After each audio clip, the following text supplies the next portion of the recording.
अभी हम इस रिएक्ट जेएस के जो डिफ़ॉल्ट इसका फ़ोल्डर स्ट्रक्चर हमें मिलता है उसके सभी फ़ोल्डर स्ट्रक्चर के बारे में हम लोग जान चुके हैं और साथ में इसकी जो भी फाइल्स हैं उन सभी के बारे में अब हमें पता है कि कौन सी फाइल क्या काम कर रही है।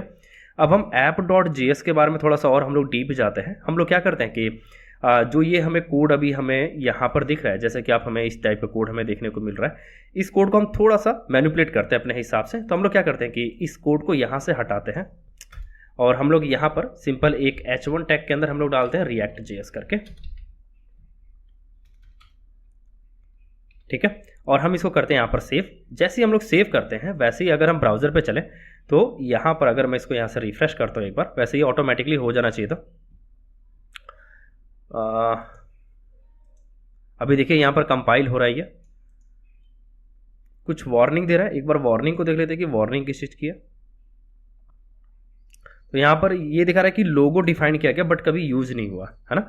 तो लोगो अगर आप देखोगे तो हमने यहाँ से कोड में से जो हमने गायब किए थे वो ये था लोगो, जो एसवीजी फाइल थी। अगर हम इसको यहाँ से हटा दें तो ये वार्निंग भी हमारी यहाँ से चली जाएगी। और अभी अगर हम देखें तो हमें यहाँ पर कोई भी एरर हमें देखने को नहीं मिलेगा, सक्सेसफुली यहाँ पर ये कंपाइल हो चुका है। अब अगर हम यहाँ पर वापस आते तो हमें यहाँ पर मिलता है रिएक्ट जेएस लिखा हुआ सिर्फ, है ना, जो हमने अभी यहाँ पर चेंजेस करके h1 टैग के अंदर हमने डाल दिया था।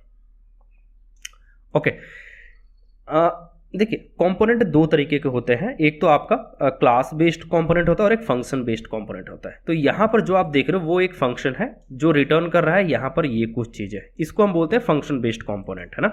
थोड़ा सा और देख लेते हैं। अगर हम यहाँ पर एक और फंक्शन यहाँ पर हम लोग बनाएं तो मान लीजिए मैंने यहाँ पर एक फंक्शन बनाया जिसका नाम मैंने यहाँ पर रखा बटन करके,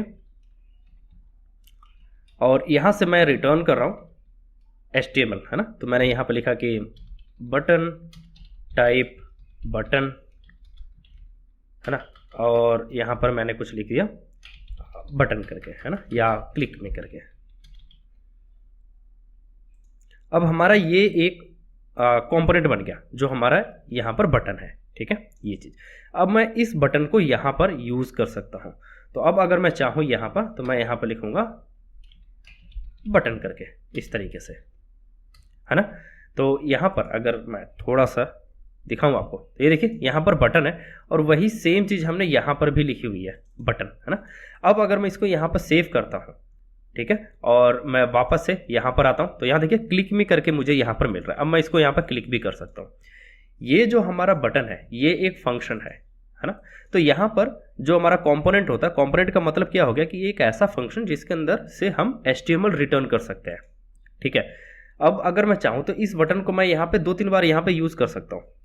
तो मैंने यहाँ पर 2 बार यहाँ पे यूज़ कर लिया। मैं इसको सेव करता हूँ और यहाँ पर अगर मैं आता हूँ तो यहाँ देखिए 2 बटन मुझे मिल रहा है क्लिक मी करके, है ना। यहाँ पर हम लोग चेंज कर लेते हैं, जैसे कि यहाँ पर अभी क्या होगा कि चेंज नहीं कर सकते क्योंकि हमें अगर इसे अलग अलग नाम देना है तो हमें इसके अंदर प्रॉप्स पास करने पड़ेंगे जो हम आगे की वीडियो में देखेंगे। अभी हम सिर्फ कंपोनेंट के बारे में समझ लेते हैं कि कंपोनेंट होता क्या है ना।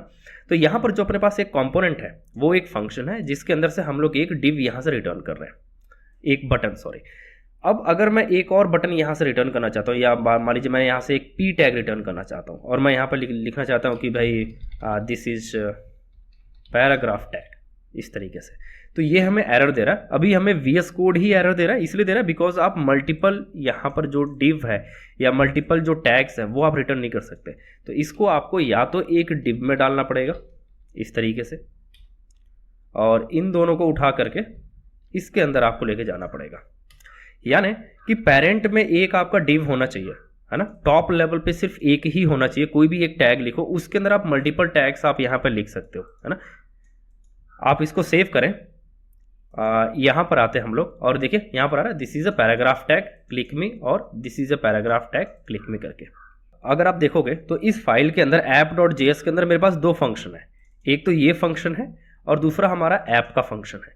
यहाँ से हम लोग रिटर्न कौन सा कर रहे हैं, एक्सपोर्ट डिफॉल्ट ऐप का, और ये ऐप वाला जो फंक्शन है वो कहाँ पे कॉल हो रहा है, वो हो रहा है index.js के अंदर, जो हमने अपनी पिछली वीडियो के अंदर जिस बारे में हमने बात किया था कि ऐप हमारा जो कंपोनेंट है वो यहाँ पर कॉल हो रहा है। और इस ऐप कंपोनेंट के अंदर हम लोग ये वाला जो बटन कंपोनेंट है वो भी हम लोग यहाँ पे कॉल कर रहे हैं। ऐसे ही आप मल्टीपल कंपोनेंट्स आप बना सकते हैं। तो मान लीजिए आपने एक और कंपोनेंट बनाया तो आपने यहाँ पर लिखा फंक्शन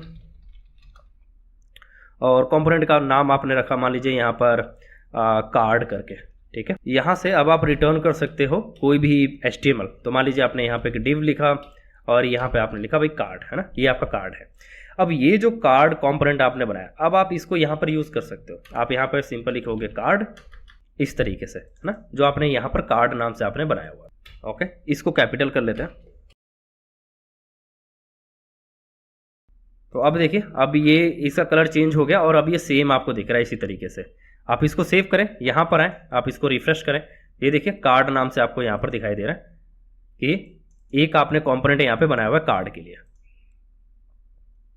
इसको भी आप जो डबल ट्रिपल आप जितनी बार अगर आप यूज़ करना चाहें उतनी बार आप इसको डुप्लीकेट कर सकते हैं, आप इसको सेव कर सकते हैं और यही सेम कंपोनेंट आपका मल्टीपल टाइम आपका यूज़ हो सकता है। तो इससे आपको एक चीज़ पता चल रहा होगा कि ये रीयूजेबल है काफ़ी, है ना। एक बार आपने कोई एक कंपोनेंट बना दिया, मान लीजिए आपने एक अपनी वेबसाइट के लिए आपने एक बटन बनाया और वही सेम बटन आपको पता है कि जो उसका लेआउट है वो लगभग सेम है हर जगह पर, जो हमारा UI डिज़ाइन है वो सभी बटनों के लिए सेम है। तो आप इस तरीके से आप सभी के यहाँ पर एक ही बटन आप एक बार कंपोनेंट बना लें और वो कंपोनेंट फिर आप हर जगह पे आप इसको रीयूज कर सकते हैं।